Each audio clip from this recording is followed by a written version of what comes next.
Hi అండి, నేను మీ హరిత. Welcome to my channel. ఎవరైనా కొత్త వాళ్ళు చూస్తుంటే మన ఛానల్ని ఇప్పుడే సబ్స్క్రైబ్ చేసుకోండి. 100 డేస్ ఛాలెంజ్లో డే 21 అండి.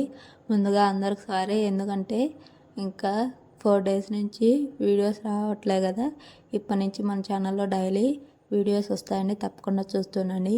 ఇంకా మార్నింగ్ లేవగానే హెడ్ బాత్ చేసేసి ఇంటి ముందు అయితే కసువు అయితే చిమ్మేసుకొని మాప్ పెట్టేసుకుని ముగ్గు అయితే వేసేసుకున్నానండి. ఇంకా పూజ కూడా అయితే కంప్లీట్ చేసేసుకున్నాను. ఇంకా నైటే కడిగిన పాత్రలు వచ్చేసి నీట్గా ఎక్కడక్కడ సర్దేసుకున్నానండి. ఇంట్లో కూడా నైటే కసువు అయితే చిమ్మేసాను, చాలా ఎక్కువ నీటి. ఇంకా నాకు గలీజ్గా అనిపిస్తే నైటే కసువు అయితే చిమ్మేసి పనుకుంటాను. ఇంకా నేను వచ్చేసి మా హస్బెండ్ కూడా లేచింటే మా హస్బెండ్ కోసం కూడా టీ అయితే పెట్టించి ఇచ్చేసానండి. ఇంకా బ్రేక్ఫాస్ట్లోకి వచ్చేసి ఇడ్లీ అయితే పెట్టాను. మీ ఇంట్లో ఏం బ్రేక్ఫాస్టో కామెంట్ బాక్స్లో కామెంట్ చేయండి. ఇంకా బద్రి నిన్న వచ్చేసి రైస్ సరిగ్గా తినట్లే, అందుకే మార్నింగే రైస్ కూడా పెట్టేసి బద్రి కోసం వచ్చేసి రసం అయితే చేశాను. ఇంకా చట్నీ చేశాను, అలాగే ఇడ్లీ అయితే పెట్టేశానండి. ఇంకా వాషింగ్ మిషన్కి వచ్చేసి బట్టలు అయితే వేసాను, అవి తీసుకెళ్ళి పైకి వెళ్ళి ఆరేసి అయితే వచ్చేసానండి. ఇంకా బద్రి కూడా నాతోనే వచ్చిండు. ఇంకా మిల్క్ అయిపోయింటే మళ్ళీ బద్రి నేను వచ్చేసి మాకు దగ్గరలో ఉన్న షాప్కి అయితే వెళ్ళామండి. ఇంకా అక్కడ తీసుకున్నాము. బద్రి కూడా కొన్ని అయితే స్నాక్స్ తీసుకున్నాడు. అవి తీసుకొని ఇంటికి అయితే వచ్చేసినాము. ఇంకా బద్రికి వచ్చేసి రైస్ అయితే పెట్టించాను. రైస్ తినకుండా వేషాలు అయితే వేస్తున్నాడండి. ఇంకా నేను కూడా వచ్చేసి రైస్ అయితే పెట్టుకొని ఇంకా నైట్ చేసిన పప్పు ఉంటే అదే పెట్టుకొని తినేసాను. ఇంకా బద్రి కూడా తినకుండా ఉంటే నేనే కొంచెం అయితే తినిపించేసానండి.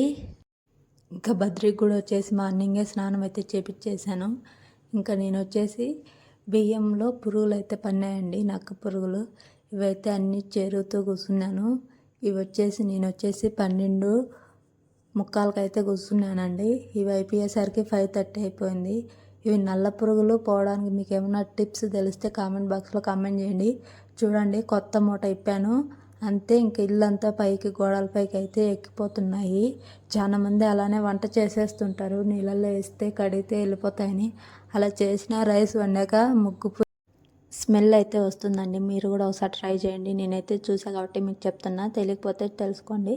ఇంకా నేను వచ్చేసి ఇవన్నీ చెరిగేసాను. ఇంకా మార్నింగ్ వేసిన బట్టలు ఉంటే అవన్నీ నీట్గా మడతలు పెట్టేసి ఎక్కడెక్కడ నీట్గా అయితే సర్దేసుకున్నానండి. ఇంకా బద్రి కూడా పనుకుని పోయాడు. బద్రి మళ్ళీ లేచిన తర్వాత బద్రి కోసం వచ్చేసి దోశ అయితే వేయించి ఇచ్చేసానండి. ఇవన్నీ వచ్చేసి పాత్రలన్నీ సింక్లోకి వేసాను, పైన ఉండేటివన్నీ కూడా తీసి ఇవన్నీ కడుగుదామని. ఇంకా మళ్ళీ నైట్ డిన్నర్లోకి వచ్చేసి మా వారి కోసం అయితే దోశ అయితే వేయించి ఇచ్చేసాను.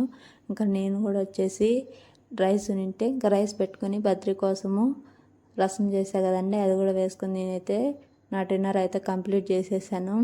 ఇంకా బద్రి టాయ్స్ అన్నీ వేసింటే అవన్నీ నీట్గా ఎక్కడొక్కడ అన్నీ సర్దేసుకున్నానండి. ఇంకా సింక్లోకి వేసిన పాత్రలు కూడా అన్నీ క్లీన్ చేసేసి పనుకున్నాను. ఇంకా నైట్ పనుకునేసరికి 12 అయితే అయిపోయిందండి. డే 20 బ్లాగ్ ఇంతేనండి. మీకు ఈ వీడియో నచ్చిందని అనుకుంటాను.